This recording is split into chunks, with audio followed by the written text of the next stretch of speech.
इस वक्त मेरे साथ दुबई से मौजूद हैं इरफान सिद्दीकी साहब, और उनसे बात करने का मकसद ये है कि बहुत सारी इत्तलात हैं वहाँ पे।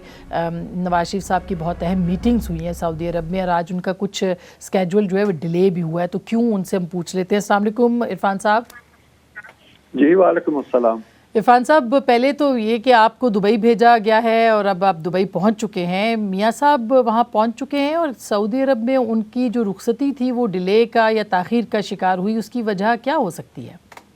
कहाँ मीटिंग थी? जी, उसकी वजह ना एक आध मीटिंग थी उनकी जो हो चुकी है, वो रवाना हो चुके हैं जद्दा से, और इंशाल्लाह कोई घंटा भर में उनका तैयारा यहाँ दुबई में लैंड करेगा और वो कल यहाँ रेस्ट करेंगे और परसों इंशाल्लाह उनकी रवानगी होगी इस्लामाबाद के लिए।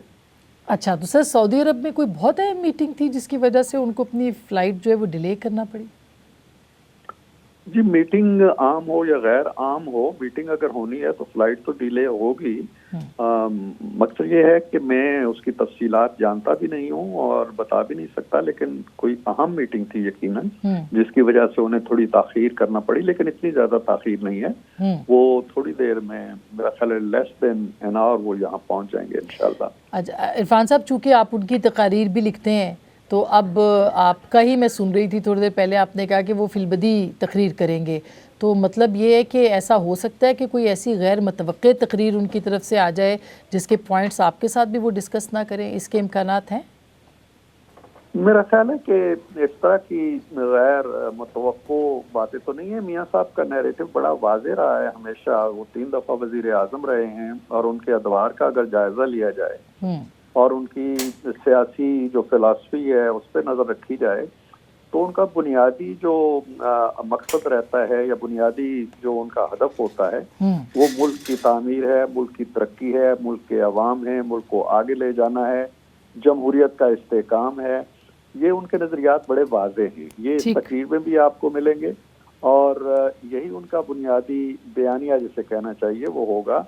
वो इस पे बड़े मुस्तरब हैं जब भी उनसे बात होती है कि पाकिस्तान जो 2017 में जिस स्टेज पे आ चुका था, टेक ऑफ पे आ चुका था, उसके बाद अचानक फिर ये जवाल की जो पस्ती में चला गया है, तो उससे निकालने के लिए उनके पास यकीनन कोई फार्मूला भी होगा, सोच भी होगी, और वो इसी पे फोकस करेंगे। तो इरफान साहब, हम ये तवक्को रखें कि वो जनरल फैज़, जनरल बाजवा के एहतसाब की भी बात करेंगे, कुछ ऐसा मुतालबा भी होगा उनकी तकरीर में?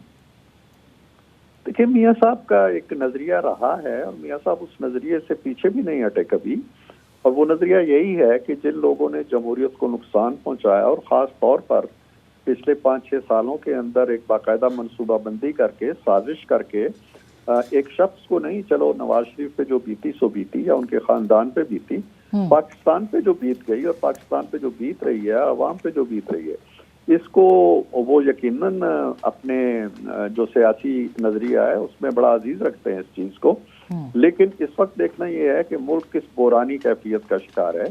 लोग महंगाई की चक्की में पिस रहे हैं, बेरोजगारी है, फाका कशी है, लोगों के घरों के चूल्हे बुझे हुए हैं। तो इन हालात के अंदर नवाज शरीफ जो है वो यकीनन इन्हीं की जो मसीहाई कह लीजिए, यानी मसाइल को हल करना है, ये उनकी तरजीह है। बाकी वो अपने नजरिए पे कायम है, और वो नजरिया किस वक्त बरूए कार आ सकता है या उसका महल मौका क्या हो सकता है, ये पूरी इज्तिमाई सियासी क़यादत को सोचना होगा।